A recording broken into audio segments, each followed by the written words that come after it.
Vamos a seguir conversando con el doctor Ernesto García Camarero. Doctor, cuando yo era estudiante, en el año 64, 65, la parte final de la década del 60, los que estábamos estudiando matemáticas, se decía que la gente que se dedicaba a hacer computación era la gente a la que no le daba para estudiar matemática. Entonces a mí me resulta muy impactante que Rey Pastor, nada menos, que evidentemente podía producir matemática, estuviera dedicado y que tuviera una persona como usted al lado, y que cuando no pudo abrir ese instituto de cálculo en España, vino a hacerlo acá a la Argentina, que le abrió la puerta. Entonces evidentemente Rey Pastor no tenía esa idea, pero nosotros que éramos los estudiantes, obviamente yo mamaba lo que me contaban, lo que me mostraban ahí, de eso me ilustraba. Sin embargo, ahora me doy cuenta de que hubo gente que pensó distinto hace 50 años. ¿A usted por qué lo trajeron a la Argentina ahora? ¿Quién lo trajo y para qué? No, directamente me trajo Rey Pastor, y es el que me presentó al grupo de Asador. Pero digo ahora, en el 2011. Ahora, después de 50 años. Después de 50 años. Bueno, pues la invitación viene de la Fundación Sadowski y del Departamento de Computación. Por los 50 años del departamento. Por los 50 años del departamento, para estas jornadas de conmemoración que se han hecho. Yo encantado de volver. Y ver a Clementina. Yo nunca la he llamado Clementina, con todos los respetos. Sí. En la época que yo estuve siempre decíamos la Mercury. La Mercury, era la máquina, la Mercury.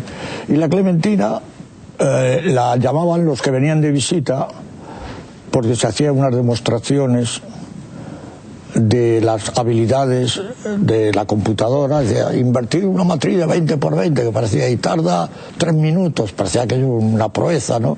Y hacer, qué sé yo, el valor de un polinomio en 30 microsegundos, lo que fuera. Aquí eran grandes alardes. Y después de hacer una demostración, diríamos, científica, terminaban con un sonsonete, que era una música, que en el caso este era Clementina, que eso se hacía en otros centros.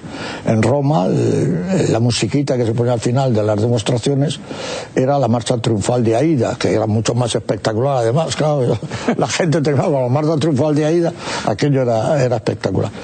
Pero la musiquita esta que hacía la computadora, no tenía la facilidad que tenía de hacer este sonido, no era con vistas a hacer música, era con vistas a la programación.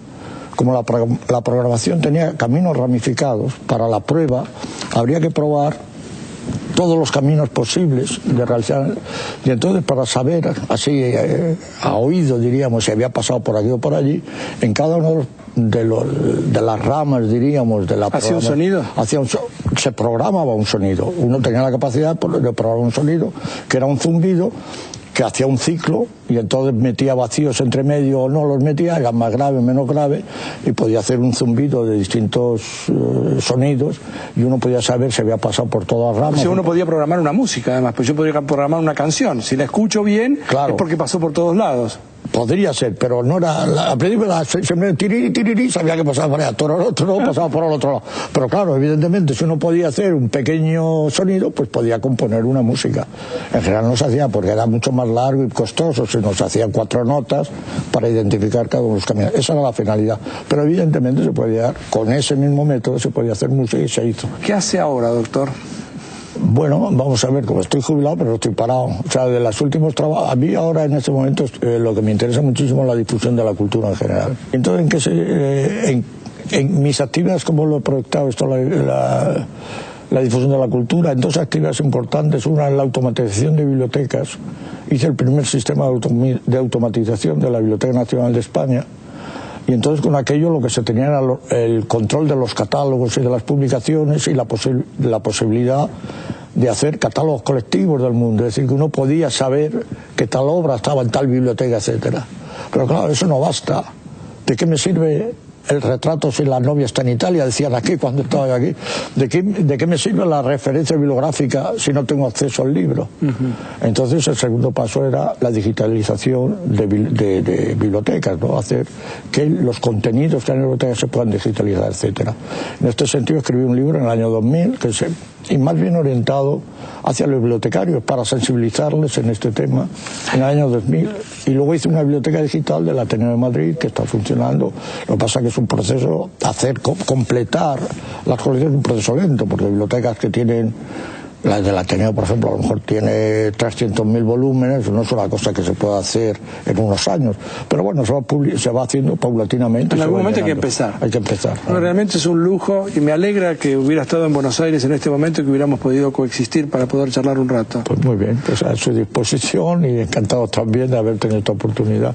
Es el doctor Ernesto García Camarero, una de las figuras importantísimas que tiene cuando haga uno cualquier recuerdo sobre el Instituto de Cálculo, que acaba de cumplir 50 años, la figura del doctor no puede pasar inadvertida. Cualquier libro que haga una revisión sobre lo que pasó en esos años sabe que la presencia de él ha sido determinante para que la Argentina tuviera el Instituto de Cálculo que tuvo desde la época de don Manuel Sadowski. Gracias, doctor. Seguimos con el programa.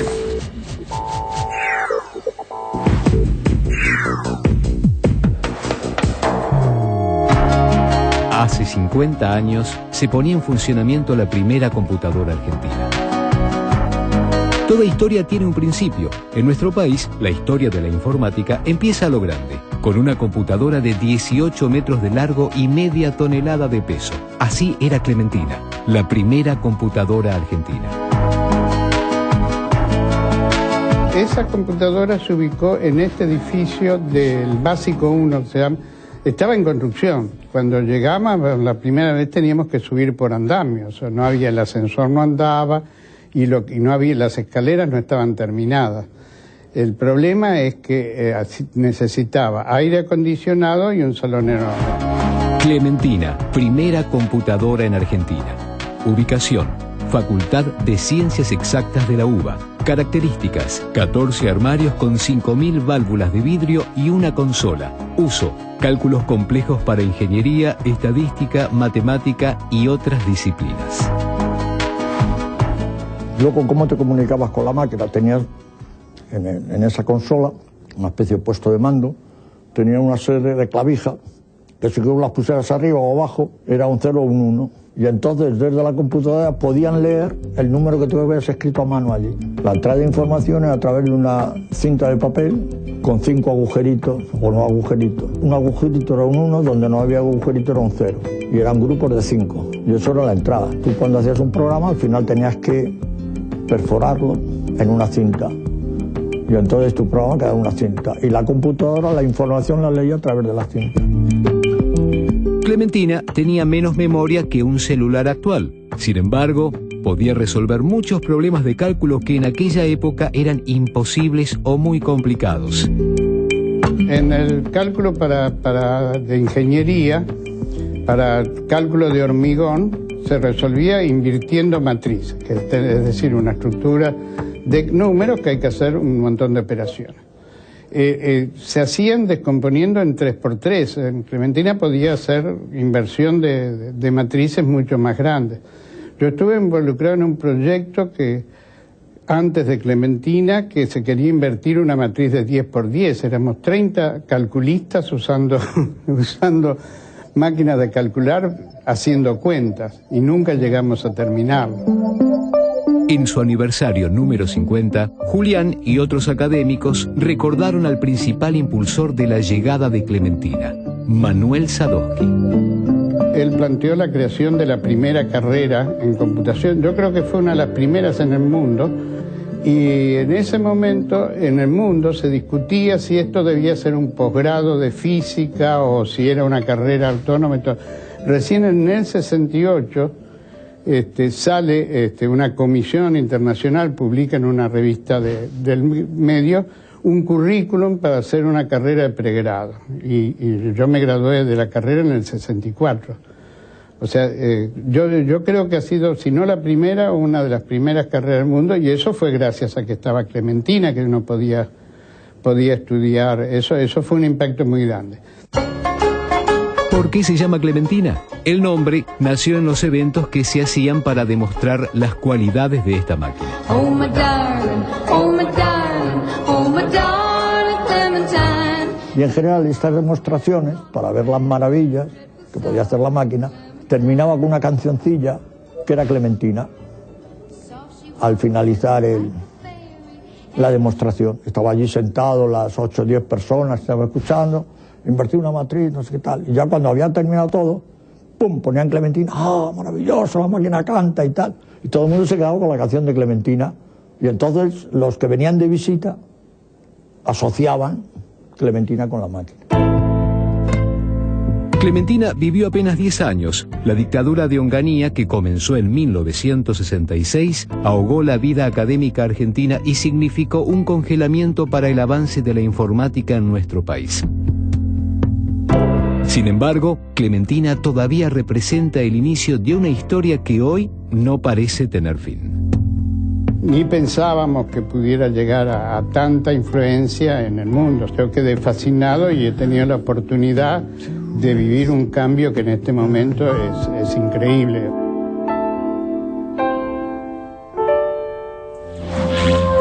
Cuando volvamos conocemos la historia de las piezas egipcias del Museo de la Plata y un nuevo planteo matemático del profesor Paenza nos deja pensando. Ya volvemos.